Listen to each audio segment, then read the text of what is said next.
My opponents are fighting over what I've already done as your Tennessee Speaker. During the most expensive and nasty Republican primary in state history this past summer, Bill Lee refused to run any negative ads and won. Asking you to join me in supporting Bill Lee for governor. And he did it again last week. And the next governor of the state of Tennessee, Bill Lee. I just knew the way I wanted to run it and assumed the way others might run their campaigns, but we stuck to our plan.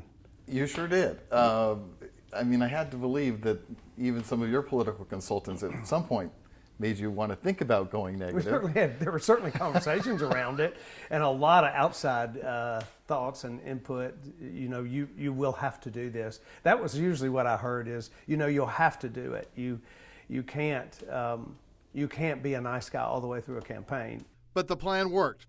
Lee got at least 70% of the vote in 61 Tennessee counties.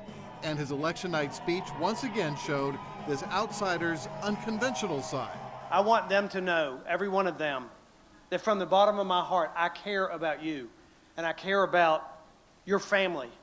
And I'm going to do everything I can for those who didn't vote for me to ultimately make them be proud that I am their governor. A message that doesn't quite fit these divisive times. Because it sure is a nasty political atmosphere. It is, but I don't think it has to be. I really don't. I don't think it has to be. I mean, people have real differences, and those are clear, and I understand that, and there's people that there are things that I'll never agree with someone else on, but that doesn't mean that we can't sit down and care for one another and respect each other's opinions and beliefs. Words that made me wonder. You are fake news. Did you ever seek the president's endorsement? I did not seek his endorsement, no.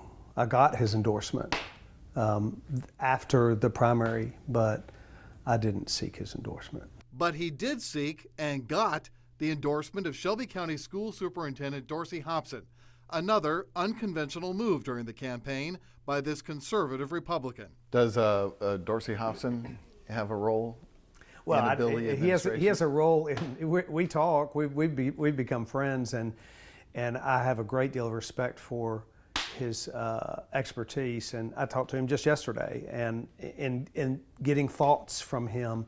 I haven't put my administration together yet, and I haven't started selecting folks, so he and I haven't talked specifically about it. But you got the feeling they might.